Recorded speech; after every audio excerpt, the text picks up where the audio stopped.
ओम शांति। बाबा हमें संपूर्ण प्योर बनाने आए हैं। जब हम संपूर्ण पवित्र बन जाएंगे, जब अपवित्रता तनिक भी नहीं रहेगी, तब हम घर वापस जाएंगे। अपवित्रता समाप्त होना माना कर्मेंद्रियों का शीतल होना। संपूर्ण पवित्र स्थिति अर्थात आत्मिक भाव हो जाना। वृत्ति में ये समा जाए कि सब आत्माएं हैं। मन बुद्धि से, नैनों से क्रिमिनलिटी समाप्त हो जाए और हम अपने श्रेष्ठ स्वमान में स्थित होकर महान संकल्पों में रमण करते रहें। ऐसी पवित्रता के वाइब्रेशंस सारे संसार में फैलते हैं। ये वाइब्रेशंस प्रकृति के लिए वरदान होते हैं। तो आइए हम ईश्वरीय कार्य में सहयोग करने के लिए अपने अंदर संपूर्ण पवित्रता की धारणा करें। विकारों के मार्ग पर चलकर तो हजारों साल से हमने देख लिया, वो क्षणिक सुख आत्मा को पतन की राह पर ले आया। वो क्षणिक सुख सदा के लिए दुखों के द्वार खोल गया। इससे देहभान बढ़ता गया, दैहिक दृष्टि बढ़ती गई, संसार में पाप बढ़ता गया, समस्याएं विकराल रूप लेती गई। अब हम पवित्र बनकर इस दुख में संसार को पुनः सुख में बनाएंगे। स्वयं भगवान की आज्ञा है, पवित्र बनो, संपूर्ण पवित्र बनो।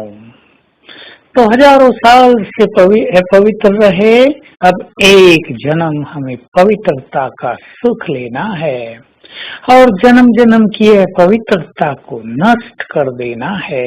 अपने से दृढ़ संकल्प करें। जिन राहों पर संसार चल रहा है, हमें उन राहों पर नहीं चलना है। हमें अपनी राहें बदल देनी है। पवित्रता का मार्ग हमने अपना लिया है, अब इसे संपन्न करना है। एक बार जिस राह पर हम चल पड़े, पीछे मुड़कर नहीं देखेंगे। तब तक नहीं बैठेंगे जब तक मंजिल न मिल जाए। तो हम सभी अपनी पवित्रता को नेचुरल और एक बल बनाने के लिए योग अभ्यास बहुत बढ़ाएं। बिना योग बल के किसी में भी संपूर्ण पवित्रता आ नहीं सकती। केवल दृढ़ता रखने से हमारी कर्मेंद्रियां तो शीतल नहीं हो जाएंगी ना। इसलिए दृढ़ता के साथ, प्रतिज्ञा के साथ हम देही अभिमानी बनने की साधना करें, आत्मिक दृष्टि रखने की साधना करें, देहों को भूलते जाएं, देखते हुए भी न देखने की साधना करें। पवित्रता तो हमारा नेचुरल संस्कार है, ये हमारा जन्म सिद्ध अधिकार है। 2 युग तक हम संपूर्ण पवित्र रहे थे, इसलिए हमें पवित्र बनना कठिन नहीं होगा। देही अभिमानी आत्माएं ही बहुत ज्यादा सेवा कर पाएंगी, ये भगवान वाच है।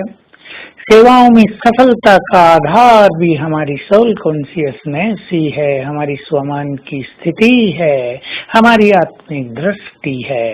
तो हम धुन लगा दें इन तीनों चीजों पर। मैं आत्मा प्रकृति सिंहासन पर हूँ, इस देह से न्यारी हूँ और सभी शरीरों में अलग अलग चमकती हुई मणियां हैं और मैं एक महान आत्मा हूँ। मैं परम पवित्र आत्मा हूँ। मैं विजयी रतन हूँ। माया पर मेरी विजय निश्चित है। ये हम धुन लगाएंगे और अभ्यास करते जाएंगे अब तीव्र गति से कि किसी को भी देह देखकर हमारे मन में बुरे विचार न चलें। देह ही तो सुंदर है, आत्मा तो सबकी पतित है। हमें आत्मा को सुंदर बनाने में सबको मदद करना है और सबको पवित्र वाइब्रेशंस देकर उन्हें उनकी मूल स्थिति तक ले जाना है, मुक्ति का वरदान देना है। तो आज सारा दिन 5 स्वरूपों का अभ्यास बहुत करेंगे, हर घंटे में एक बार अवश्य, विद गुड फीलिंग कि मैं आत्मा हूँ तो परम पवित्र, देव स्वरूप में थी तो परम पवित्र, मेरा पूज्य स्वरूप है तो परम पवित्र, अब मैं ब्राह्मण हूँ तो परम पवित्र और मुझे परम पवित्र फरिश्ता बनना है। इसकी प्रैक्टिस पुनः पुनः करेंगे। ओम शांति।